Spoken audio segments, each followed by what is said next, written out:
Black people don't listen to Eminem is a common narrative that we've been hearing for the past couple years, but things haven't always been this way. There was once a time when Eminem was seen as the cool guy who was quote-unquote invited to the cookout. In a black-dominated culture, he was one of the only white people black listeners actually messed with. And the best part is that his success wasn't just built off of the shock value that comes with seeing a white person doing a black people thing properly. His whiteness did play a role in his career, but Eminem was also just a skilled rapper. So what happened? How is it that Eminem was once wholeheartedly embraced by black audiences and now is commonly seen as a white people's rapper? Well, I have a theory. I believe we can pinpoint the exact moment Eminem's public image went from respectable rapper to rapper for white people, a song that redefined Eminem's legacy forever. I'm talking about Rap God.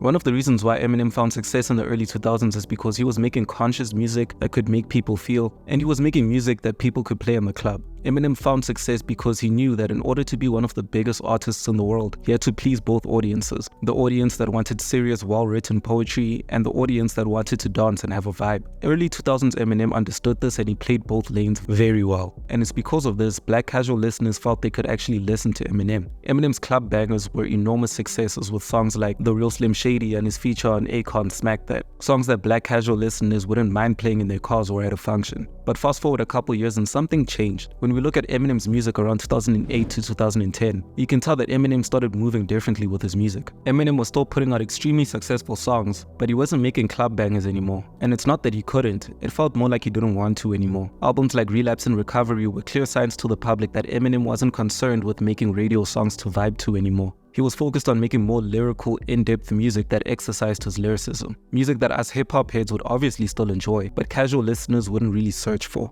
This was the era Eminem began building a little bit of a stereotype as the guy who makes aggressive, fast rapping music. And the moment Eminem dropped Rap God, Eminem's aggressive, fast rapping image stopped being a stereotype and became a reality. From this moment going forward, Eminem has only doubled down on his aggressive, fast rapping style of music. And on top of that, Rap God basically created a new subgenre of rap music that found most of its audience in white people. And if you look at rappers Eminem has influenced before Rap God, you'll find people like Jcole, Kendrick Lamar, and Tyler the Creator. But if you look at prominent rappers Eminem influenced after Rap God, you'll find rappers like Tolkien, Dax, Logic, Hobson, and Joyner Lucas. This is the subgenre that I'm talking about. Some people call it YouTube rap, and that's a term I'll be using going forward. And there's nothing wrong with YouTube rap, by the way, but reality is most casual black listeners don't gravitate to the style of music. It just is what it is. And to make matters worse, not only was Eminem making a style of music that casual black listeners weren't listening to, but Eminem went on to actively oppose the style of music that black casual listeners were listening to. Of course, I'm referring to the Eminem versus mumble rapper era. During the early 2000s, mainstream hip-hop in general began to change. Radio music became less about lyrics and more about melodies, 808s, and vibes.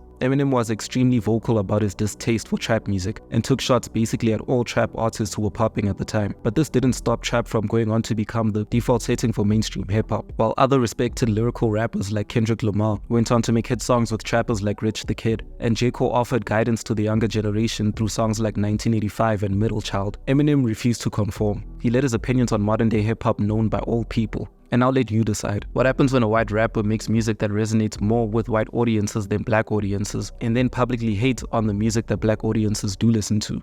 Exactly.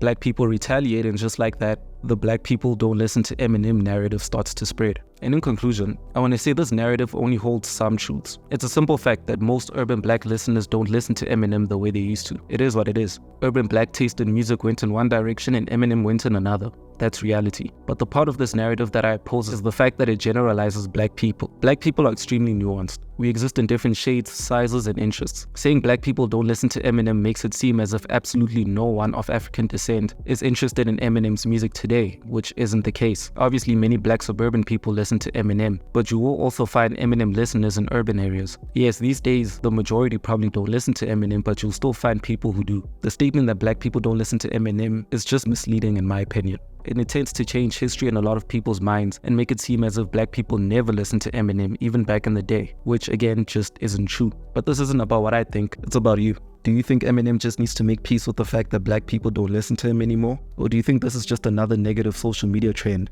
Let me know in the comments below. And as usual, I'm an extremely small YouTuber, so if you really like this video, leave a like, and if you really like the video, please subscribe because I have more content like this coming. And thanks for watching.